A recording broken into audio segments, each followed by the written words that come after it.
Hello everyone, welcome back to our YouTube channel medical study. Okay, तो आज हम लोग जानेंगे सीपीडी के बारे में। सीपीडी क्या है इसके बारे में पढ़ेंगे। ओके, तो सबसे पहले हम लोग देखते हैं सीपीडी का फुल फॉर्म। तो सीपीडी का फुल फॉर्म होता है सेफालिक पेल्विक डिस्प्रोपोर्शन या सेफालोपेल्विक डिस्प्रोपोर्शन। सेफालिक मीन्स होता है बेबी का head, pelvic means mother, pelvic disproportion means dismatch होता है।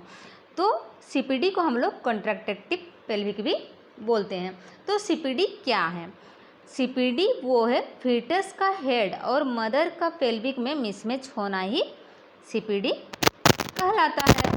या फिर बोलेंगे फीटल का हेड और पेल्विक में फिट नहीं हो पाना, मतलब मदर का जो पेल्विक है उसमें फिट नहीं हो पाना और अच्छा से लेबर नहीं हो पाना ही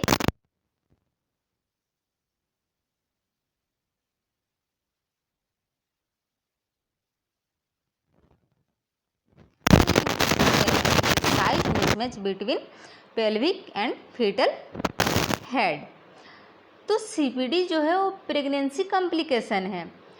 जो बेबी का साइज और शेप रहता है उसमें मिसमैच होता है। किसके किसके बीच में? पेल्विक और फीटल हेड के बीच में मिसमैच होता है। ओके, और में हम लोग देखते हैं disparity in relation between the head and pelvic is called CPD. तो जो बेबी का हेड है और मदर का जो पेल्विक है, ये दोनों का रिलेशन जो है, वो दोनों के बीच का जो रिलेशन है उसमें डिस्पैरिटी होना, मतलब मिसमैच होना, डिसमैच होना, उसी को हम लोग सीपीडी बोलते हैं। ओके, तो सीपीडी के कुछ रीजन होते हैं। क्या रीजन है इसको हम लोग देखते हैं। तो सबसे पहला रीजन हम लोग का है स्मॉल पेल्विक।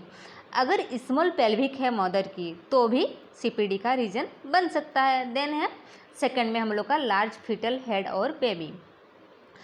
अगर फीटल का जो हेड है वो लार्ज है या जो उसकी बॉडी है वो भी लार्ज है तो भी सीपीडी की चांसेस से या रीज़न है बोल सकते हैं। अब नॉर्मल फीटल पोजीशन, जो फीटल का पोजीशन है, जो बेबी का पोजीशन है अंदर में, पेल्विक के अंदर में या यूट्रस के अंदर में, अगर अब नॉर्मल है वो पोजीशन, सेफालिक नहीं होके अगर अदर कोई भी पोजीशन है तो भी सीपीडी के रीजन बन सकते हैं।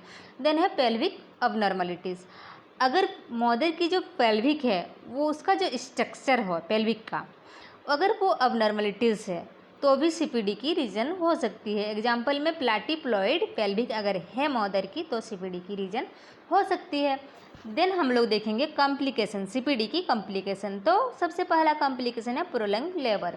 जो लेबर की जो ड्यूरेशन है वो ज़्यादा हो जाएगा और बढ़ जाएगा, लेबर होने में डिले होगा, सबसे पहला कॉम्प्लिकेशन है। देन फीटल जो है उसका डिस्ट्रेस होगा और मैटरनल एक्सुएशन होगा। Increase risk of caesarean section होगा, जो सिजेरियन सेक्शन है उसकी जो रिस्क है और इंक्रीज हो जाएगा और बढ़ जाएगा। देन होगा विजाइनल टेयर की जो है रिस्क, वो भी इंक्रीज होता है, बढ़ता है।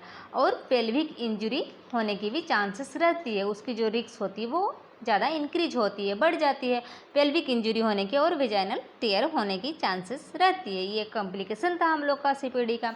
देन हम लोग देखते हैं डायग्नोसिस क्या करेंगे सीपीडी में। तो सबसे पहले हम लोग करेंगे पेल्विक एग्जामिनेशन। जो मदर की पेल्विक है उसको हम लोग एग्जामिनेशन करेंगे। देन करेंगे अल्ट्रासाउंड, देन एक्सरे करेंगे और पेल्विमेट्री करेंगे। ओके, देन सीटी स्कैन करेंगे। ये था हम लोग का सीपीडी का डायग्नोसिस। देन हम लोग उसको मैनेजमेंट क्या करेंगे, क्लोज मॉनिटरिंग ऑफ लेबर करेंगे, आर्गुमेंटेशन ऑफ लेबर विथ ऑक्सीटेशन करेंगे, सीजरियन सेक्शन करेंगे। अगर सीपीडी है तो ज़्यादा चांसेस है सीजरियन सेक्शन होने की। देन इंस्ट्रूमेंटल डिलीवरी हम लोग करवा सकते हैं, जैसे कि फोर्सेप्स डिलीवरी हुआ, वैक्यूम डिलीवरी हुआ, वैक्यूम एक्सट्रैक्शन हुआ, इसको हम लोग करवा सकते हैं सीपीडी में। तो आई होप कि आपको सीपीडी के बारे में समझ में आ गया होगा। Thank you so much.